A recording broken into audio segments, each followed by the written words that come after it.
That kind of nerd. Let's start the show with comics, movies, and technology. Here we go, bringing you the segments that you're looking for, like Cape Talk, Screen to Stream, Tech Perspective, and more. Cast this nerd degree and the blockbuster. Welcome to the club, cause you're that kind of nerd. Welcome, everyone, to That Kind of Nerds podcast, a show that tells you what is going on in the nerdy world. I am CJ Mellon, joined by the two best people on the planet, Josh Burns and Brian Thornton. What up? I would like to start by saying I am officially filing a lawsuit against CJ Mellon and the That Kind of Nerd brand for cutting me out of all of the money I am owed for being a part of this for the past 6 years. Would you like to This is like from CJ? No, this is like from Meet the Millers. Y'all getting paid? What? Really? He's just along for the ride. I've been making these the seltzer endorsements for years now. Not once has anybody knocked on my door. Polar, where the hell are you? Right? La Croix, dude, we've given you a market idea for mango. You've made fun of La Croix on several occasions. It's viral marketing. but you viral know what? marketing. Very Uh-huh. tasty. We've made fun of Blue Blay. Like we've done it all. There isn't a seltzer brand on this planet that we haven't tried out. Also, side note, the Walmart seltzer brand is hot trash. Oh God. It doesn't taste like seltzer. It's like someone took a soda that went flat and was like, recarbonate it. It'll be fine. It'll be fine. No good. So someone's Soda Stream is on the fritz while they were packaging that, apparently. It's exactly what it is. All right, today we're going to be talking about the Disney, well, I guess the Marvel. I don't know what the fuck this is. Hold on. It's Marvel. I know. Today And we're going to be talking Disney. about the Marvel Don't be a and Disney dumbass. and Disney Plus, but not real Disney Plus because it went out in theaters, but not in all theaters. There's a lawsuit about it. Black Widow. That's staying in. That's what it is. Enjoy it. That's the explanation you're getting. This movie was oh God, this movie was way overdue and feels real weird. You want first impressions? Can I get first impressions from you two on the Black Widow movie? Better than I thought it was going to be. That's pretty good because if I understand correctly, I don't think you're a ScarJo fan, are you? I'm not a ScarJo I also fan. don't think he's just a Black Widow fan of the character. I thought it was not going to be very good, and I thought that it was much better than I expected it to be. Brian? I loved it. I thought it was very well done. And I love Florence Pugh. Yeah, I love Florence. she's Pugh. great. Oh my God, Watch her paint dry. Watch paint dry. Yep. Yeah, we could talk 30 minutes of just about how awesome So many she is. pockets that put cool stuff in. This is the big. Here's So the great. here's the I need your help. I can't make up my mind about this movie because knowing the events that took place and knowing that this is in between Civil War and Black Panther felt weird. So when I view it in the MCU, because it came out now, it feels funny. But if you watch it isolated, just as a movie, it's fine. But I can't separate it from the larger context of the MCU. Can someone help me just kind of wrap my brain around this and know Why? where I should really be? Yeah, it's after Civil War and before Infinity War. Forget about Black Panther for a moment. Black Panther happened 7 days after. It was just really hard to put stakes on this movie, knowing the ending. You knew where her story was going to end. And the fact that we haven't seen any of these other people mean We don't need to see. but we will. Right. Right. I mean, we know that clearly Valentina has been working with the Florence Pugh character. It doesn't matter where anybody else landed at that point. We know at the very least we're going to see Florence Pugh in the what are they called, Brian? What's the team? It's either going to be Thunderbolts or Dark Avengers. Thunderbolts. Right. Thunderbolts. Right. Yeah, and I guess that was my problem. It was like, hey, I know Elena's going to be there, yay! And everybody else was like, well, I mean, I'll never see you again. So I really don't. It's hard for me to care if something happens to you because I'll never see you again. I don't think we can rule out seeing Sheriff Dumpster Fire. We may see him again. I think you may see all these characters again. I mean, we're definitely going to see Yelena. He's a big enough name where you might see him again. I still love. I think sorry, you might David see Harbour will forever be Sheriff Dumpster Fire on this show. Right. Gets me every time. I think it's a perfectly fine moniker. And I guess the other part for me then too, besides the feeling that this should have been made several years ago and I should have been watching it several years ago, and if I'm watching the MCU for the first time and you come across this movie right after Civil War, it's going to be awesome. and then you'll enjoy the rest of it. It's not any freaking secret that this movie should have come out 5 years ago. Like we get it, but like we haven't. It was great. I think you need to approach it fresh, just like it is an insular movie. Here's the thing. If that's the case, then I really liked it because it was like having a Jason Bourne movie in the MCU, and that was awesome. And you need to, right? Yes. And you need to. Let me preface this by saying I love the Avengers movies and Avengers Endgame and all this other stuff, but the past year and a half of Marvel movies have given us this false impression that everything has got to be connected and everything flows into one another. When 10, 11, now 12 years ago, I guess, when the MCU started, you had Iron Man 1, 2, and 3 that were insular stories that had a stinger or a little reference to what was coming. Because the stupid Captain Hulk America 1, 2, and 3, same thing. Like the singular character stories. Well, I mean, 3 have was always a team. been insular. 3 was a team movie. 3 was a team. I'll give you Civil War. But like these, for the most part, the singular character stories are insular. They are about that character. If you went into Black Widow expecting some bigger piece of the pie, you went at it wrong. No, and if you approach it in terms of I'm going to watch a good story with a character that I enjoy, then you really enjoyed it. I loved this movie, and it's nice to see the smaller MCU stories again. And I'm hoping I get to see this again with Eternals and with Shang-Chi. I love these. We're going to focus on one character in one smaller part of the universe. And then we'll make reference to the bigger stuff that's about to happen. Right. And that's what I got from this. And it was wonderful. Well, it's the exact same appeal for like Daredevil, where it's like, I want to see Daredevil, and you mentioned the big green guy and the event, but it's not all about, I'm waiting for, Iron Man to show up in Daredevil. I'm not. I'm here to watch Daredevil. So, and I wasn't expecting some large tie-in or something really to go into the MCU. I just didn't think like the whole big hinge would be like, and that's how she got the vest. I love that. Well, no, because and the other part too was, all right, never mind. It was just weird. Like that's what came out of the story. It was marketed with, you think you know Black Widow, think again. And I watched this movie, go, I know Black Widow, and I still do. And this is how you got a hair dye, and this is how you got pockets. All right, thank you. I like that after the initial greeting / fight, because neither of them knows if they can trust the other, and then they get infiltrated and have to split. And the very first thing is like, why do you do that thing when you fight? The thing where you pose like this and you whip your hair around like everybody's watching you all the time. I was losing it. So good. It was calling out the superhero landing, right? This is the Deadpool way. I love that. Of calling out the superhero landing. And then when she does it, and she's like, that's the best part. Then, like after she does it, the little and thing then she like does. the move. You know why? Good. Do you know She's why that's so amazing. good? Because Florence Pugh is great. Florence Pugh is great. She's a fantastic actress. So I want more. I can't wait to just see Florence. I went back and watched Fighting with My Family again. Isn't that such a great movie? Yeah, but she's great in it. Yeah, I'm sorry. Great. Florence. See, I loved ScarJo. I was at that ScarJo fan club for a while. Now Florence Pugh took over for it a couple of years ago, and then there she is with ScarJo. I'm like, great, the torch is being passed.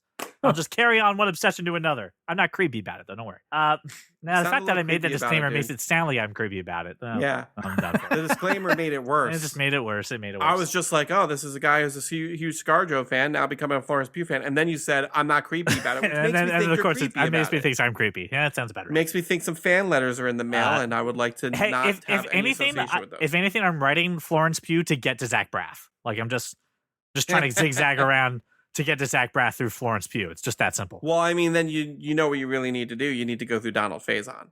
You get through Donald Faison, you get them both. I guess that's true. I got to go to pronged approach. I got to flank with the Faison. Okay. Yeah. If you don't know what the hell is happening, classic pincer move. CJ. If you don't know what's happening, Florence Pugh is dating Zach Braff. There's rumor that they actually secretly got married. Now she's listed in all 8 episodes of Hawkeye. She is. She's going to be chasing down Hawkeye. Right. But I mean, she's in every episode, which is kind of dope.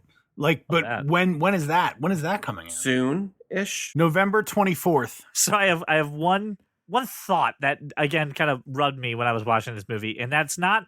And I'm going to use the word correctly. She's not the villain, But the antagonist of this movie, of Taskmaster, being very, how do I put this, Deadpool in X-Men Origins-esque. Oh, bro, the Christian is so pissed off about Taskmaster getting nerfed that it's all he talked. Like, you can't mention Black Widow around him without him going off. And I'm over here like, it was fine. It was like Taskmaster was nerfed. That's what I said. I was like, I thought Taskmaster was pretty badass. Like, I don't know what you're talking about, and he has a whole litany of reasons. So I think I'm with your son. Right, but he's also like, he's still pissed off about how Drax was nerfed and how Thanos was nerfed and I'm just like, shut up. I mean, part of it is you can't just have someone completely just batshit and crazy, insane, unbeatable, right, in a movie like this. These people don't have superpowers. Right. Let's not go fucking crazy. Right. And again, Taskmaster is not the quote unquote the bad guy in this movie, right? It's Dreykov. Like, there's no the person who's running the Red Room, who's doing this to these women, that's the bad guy in this movie. Taskmaster is just literally a puppet being used by them, right? It was just weird that, like, yeah, hey, remember how Natasha was going to kill this girl? And we're okay with that, by the way. Everyone be okay with the fact that she was just collateral damage and Natasha knew she was there. Everyone be cool with it. By the way, she's still alive. And I put a USB drive in her neck, and that's how she can fight you. And that just seemed like, oh, that's a weird choice. I don't think it was just the USB drive. There was Dreykov said something about her having the ability to have perfect recall before the accident. I think the USB drive just kind of enhances and adds to that ability. I don't think the last we're seeing of her. I mean, I hope not, because I think that's a real cool villain. But okay, I thought it was really cool all beforehand and being like, oh, I wonder who it's gonna be, and expecting something really cool, and then it was just kind of this. It was an overpromise, underdeliver for me.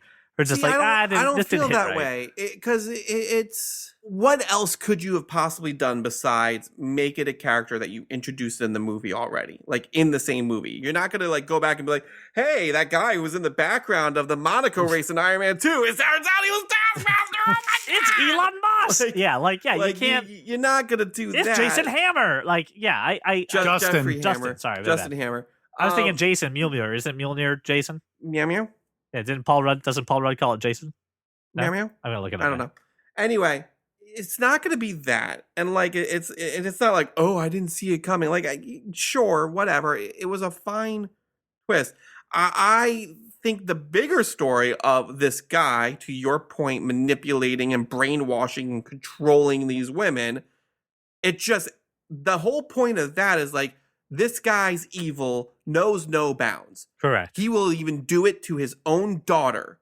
So why the fuck should he care about any other person if he's going to do that shit to his own daughter? Right.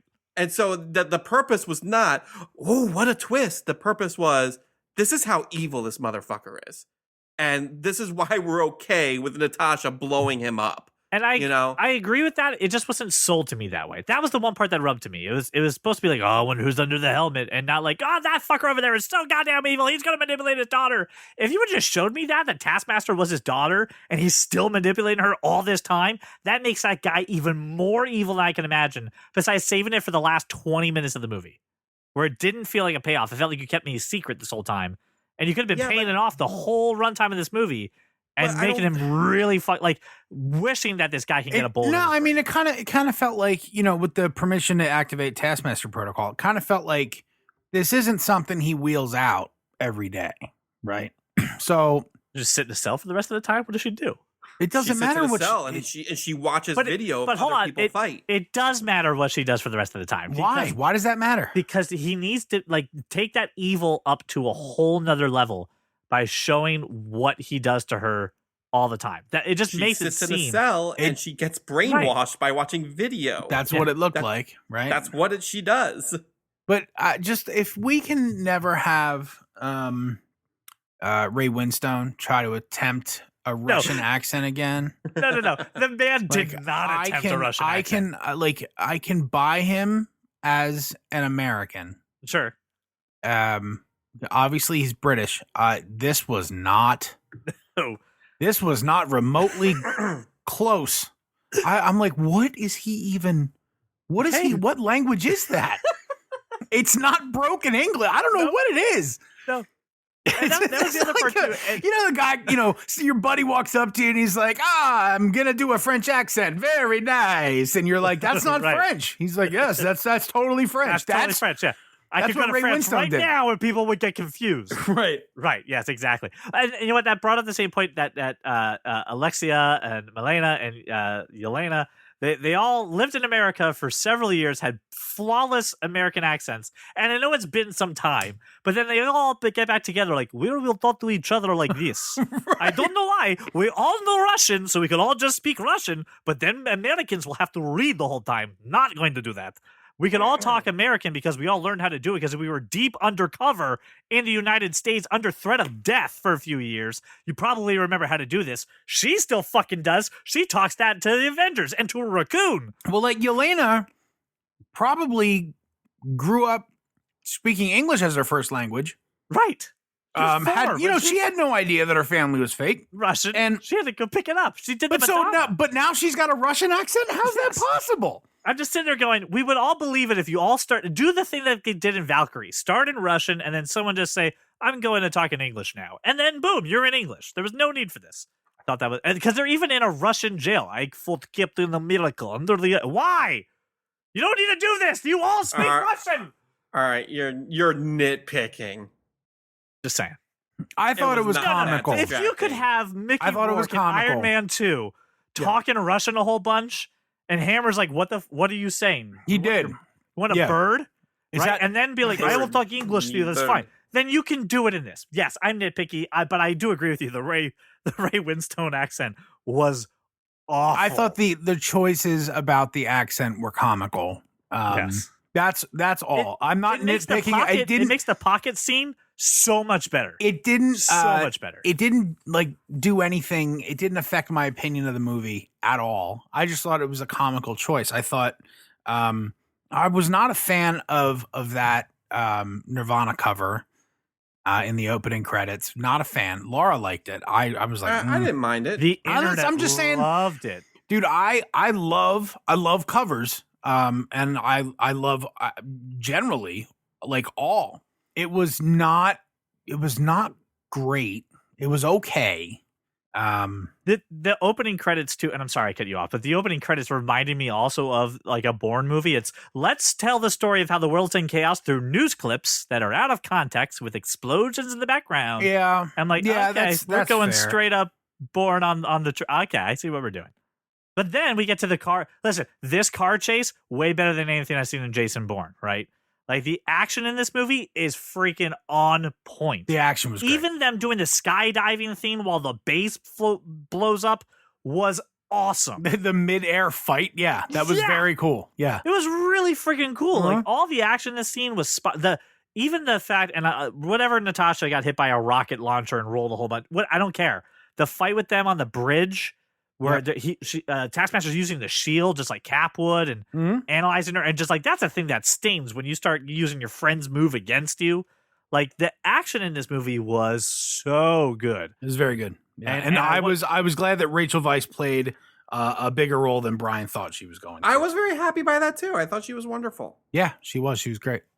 I thought they were all wonderful. I don't recall saying that I didn't. Oh yeah, you were like, she's gonna be in the movie for like 3 minutes. It's gonna be a flashback scene and like one reference. Oh, really? Did I? Yeah, Okay. you were very like, I she's not stand going to be corrected. there. You were stand corrected. adamant about it. And I'm adamant about a lot of things. I'm right 90% of the time. I was, call that a win. I was talking with my wife about that character, and she kind of set me right on this one, where I was like, she's still kind of a dick, right? Even with this whole plan that's very convoluted, she like tortured that pig and then like gets She her was mind proving a changed point. to help. Hold on, to help out Natasha in like 2 minutes. She goes from I'm going to torture animals to let me No. help you. To which my wife said, "You're an idiot, CJ." I And don't. I'm Yeah, like, I don't think tell those me are more. two. I don't think those are two separate thoughts. Well, no, and the thing that she corrected me on was she was not torturing that pig. She knew how long that pig could hold She his knew breath. exactly how she long knew that exactly how many seconds, and she trains him to do that. This is a dog doing a trick. Yeah, like the pig's fine. The pig didn't like run away and break programming or anything afterward. The pig was Yeah, fine. the pig didn't cry. The pig actually, like, the pig gets up and he's just like, oh, okay, go now. Like, and he's like, all right. I did the thing that I was brought here to do, and now I'm gonna go do what I want to do. Right. So her changing her mind so quickly isn't out of character. She's you got through to her very quickly. Yeah, no, I don't think that's a thing either. I think that, she goes back to Russia wounded, and she has a skill set, right? And she's developing the skill set so that these girls that do get taken, that instead of being garbage, they're recycled as soldiers. And she's giving them probably the most humane thing she can, which is they have no knowledge of the wrong that they're doing. They're not processing it as evil. They're not feeling the pain of what they're doing. That's probably the most humane thing she could possibly do with her skill set. Well, yes. So I don't think there's ever like I honestly, she's probably hasn't stopped thinking about the girls the whole time. Yes. I You agree also with you. You gotta just brought up a remember, point, though, that... Go ahead, Brian. Well, I mean, I was going to say, you have to remember that her character, all the way up until Natasha and Yelena show up on her doorstep, she in her mind is trapped in this That's right. endless cycle. She can't get out. She doesn't have any recourse out. Right. She does that thing to the pig at the dinner table to prove to the rest of them, we're all screwed. There's nothing we can do. Right. What we did in America set all these things in motion, and now this guy has absolute power. I can't get out. All you guys can do is run. Like, that's the point she's proving with that pig. Yeah. And when it becomes clear that we have a tie to each other, we're not a real family, but you know what? We can help each other the way the real family can. I have a plan. We can do this. She sees a way out. She went from I'm trapped to, oh, here's my exit, and it's the only chance that I've got. Right. And that is thanks to Natasha talking to her, because I thought in the moment when I'm watching the movie, I'm like, those two are in the room, right? Having Alexia and her in the room having this conversation. Is no one going to tell them that there's an army coming in like 30 seconds? And I'm like, this is fucking weird. And then when they flip the switch and show the face mask and the behind the scene, when they do the heist movie part of it, I'm just like, oh, all right, cool. Yep, this makes perfect sense. So a couple things that they I thought they were putting this also in the corner, they got out of really quick, and they did a good job with it. So there's a lot of good stuff that's happening in this, and I think the characters are really great. This was another movie setting up Secretary Ross, right? Gotta get Ross, and this part I think is going to be a bigger part of some of these movies, of him just being just a constant idiot. Like, I don't know how much more you're going to put this guy in your movies, but every time he shows up, he gets duped or gets bamboozled. I think he becomes Red Hulk or something later down the road. In the comic books, he does. I don't know what you're gonna do to this guy, but God, what a fucking idiot! Every single time I see him, it's gonna get eaten by the Abomination. Like, there's not really another way that Ross ends. I don't think he's just gonna. He becomes Red Hulk. That's exactly how this ends. I know. And he'll be he'll have his militarized version of the Avengers, which is what he wanted. And it will all go very poorly for him. So, can I ask a question again? And this is nitpicky. I just want someone to help me out with the details. The climax of the movie, they all fall down from the sky. They're all escaping, and Natasha is just like, "No, I'm going to stay here." And she's clearly about to get caught by General Ross, right? So she's arrested for violating the Sokovia Accords, right? She's clearly captured at the end of that scene. And then 2 weeks later is out somewhere else with a dyed hair and a Quinjet getting out. What How happened? Was she clearly caught. She said, I'm going to stay here. Like, they'll catch you and take you to prison. She's like, shrug. Well, you're going to need pockets. And then she gets the pockets. She says, I'm going to stay here and get caught. Black Widow, she gets the pockets. that's really what this movie is. How to get pockets in 10 days. That's a dumb joke. I'm sorry. I apologize for anyone who has to listen to that. Listen, again, future CJ, I'm sorry for that joke. There is nothing that shows that she got arrested or caught. I guess there's not. This is a no body, no crime kind of thing? You're making an assumption based on some conjecture, and there's conjecture. The cars are right across the hill. For all you know, the conversation between her and Ross was, "Hey, this is the fucking Red Room. You got to clean this up. I'm going to get out of here." And Ross goes, I will catch you, but I have more important things that I need to do now since you pretty much crashed an entire satellite on the Gotcha. on the Earth. Jason Bourne. All right, she gets the Jason Bourne out of it.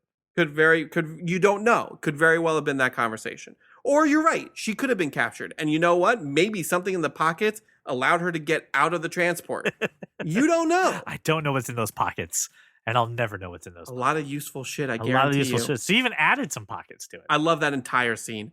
That entire scene between the two of them is so Well, good. it's so sisterly too, right? They haven't seen each It's other. They very immediately sisterly. go into being siblings. And that's like so nice to see that. Again, even though there was a fake family, that there's some tie into that, which makes the betrayal at the end all more bitter, right? Which makes her, I guess, manipulation, if you really think about it from one way or another. Knowing that Clint and Natasha had such an amazing relationship together, and It's now not Yelena, betrayal. Yelena's being manipulated. right? That's what I said. Yeah. They're just watching that, you like definitely pisses you off. She'll figure it out.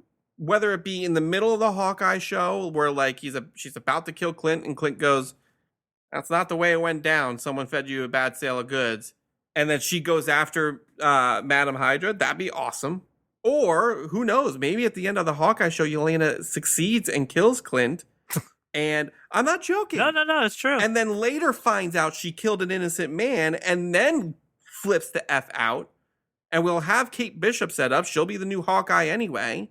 There's a couple of ways this could go. I'm just wondering how much Jeremy Renner's like, Disney, please don't get paid. I'm sure he's like, Disney, please kill me. Like I Right. think he's done. I need to be able to do think other he's done. things right now. I need to release another album. Can you please kill me? We want to make a sequel to Tag. I have to get my app out even I don't more think to it more has people. anything to do with any of that. I just don't think he enjoys playing the character anymore. I know for a fact that he tried to get them to kill his character in the first Avengers because he wasn't happy with the way his character was being portrayed in that movie. Then in the second movie, we uber focused on Hawkeye to kind of make up for that. And I'm sure he loved that. And everyone else hated it. And now we're like, all right, like everybody, like listen, if I'm Jeremy Renner and I'm reading all the freaking comments of why is Black Widow gotta die? She's so much better than Hawkeye. Like, I'd probably be like, you know what? I'm good. I did my lap. I'm good. I would feel that way until I went 1 million. Like then I'd be like, I don't give a shit. In this fictional universe, you're getting paid $1 million bills. Is that what I'm hearing? Yeah, absolutely. No. In wads, I have it wadded. I have it banded together already. Is that how Disney pays their people? They Because do. Well, no, with they Robert didn't Downey do that Jr., for it was just a dump truck with. Oh god, can we talk about the lawsuit for a minute? Very briefly. So Scarlett Johansson is suing Disney for essentially a breach of contract because this movie went onto Disney Plus and didn't get the full star-studded roll out the red carpet regalia of a movie theater. She was guaranteed a experience. box office release, not a simultaneous streaming and box office. And then did you read Disney's? I gotta find it. Did you read Disney's statement to that? Like their counter I statement did, to it? and really is Disney. Here's the thing: ScarJo is screwed if she did anything, and she was screwed if she didn't. Because the fact of the matter is, whether or not she didn't even make the money that she was supposed to be making, and that's all this comes down to is money. She screwed out of that money, right? And then if she did sue, which she did, Disney said what they said. And are they really wrong? Because what they said essentially was Scarlett Johansson's lawsuit shows a blatant disregard for the COVID-19 pandemic and the lives it has affected. And we're sorry. She should be happy with her $20 million. Yeah. We're sorry we released it on streaming. We paid you $20 million, but we made the best choice for the movie and the future of the character.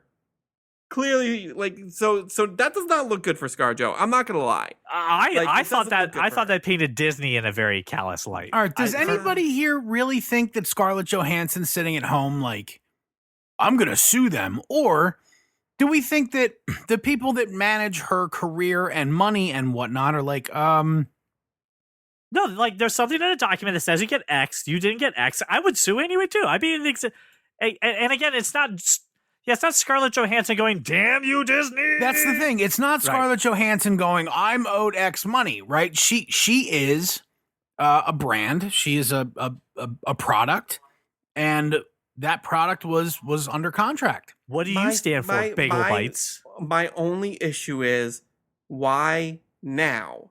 Because when she's dumb. Why now when we know? No. Why now when we know how much money they made off of Disney Plus for this movie? Why not a year ago when they announced, all right, you know what? After 4 delays, we're going to release this on Disney Plus.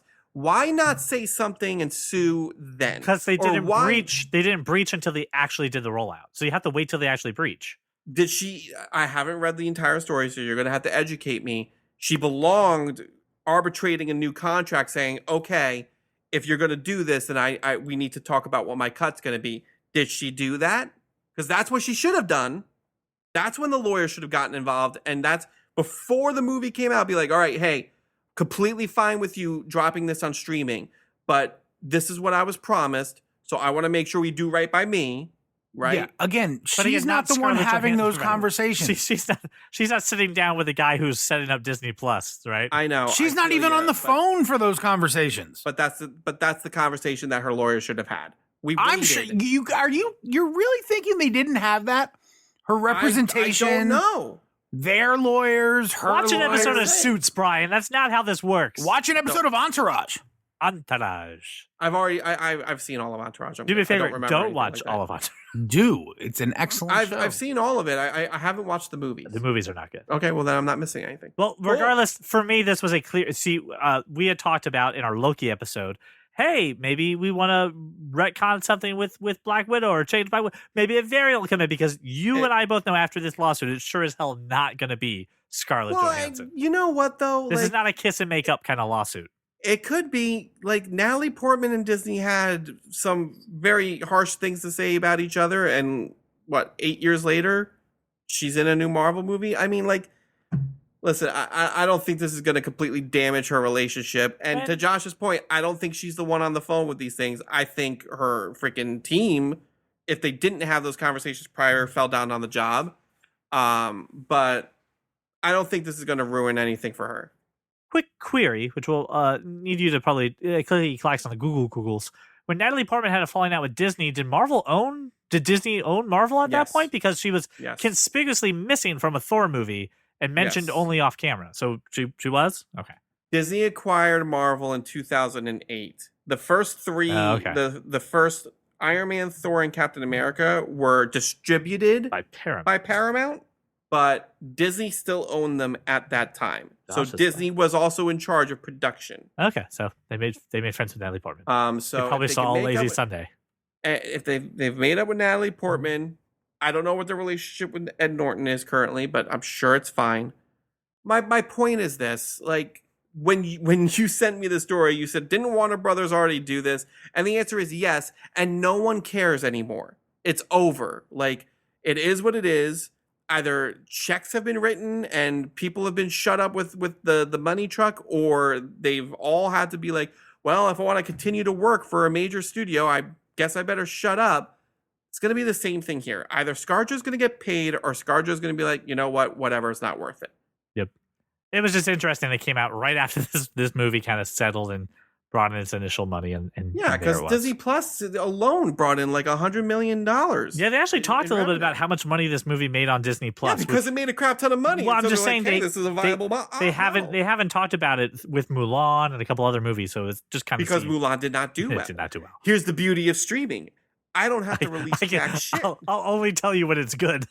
That's the point. I don't have to tell you when it's bad. It's like my wife when she balances the checkbook. I'm only going to tell you when it's good. Yep. Exactly. I'm only going to tell you when it's good. And Jungle Cruise is coming out with the Disney Plus streaming option. I'm interested to see what the numbers are for that.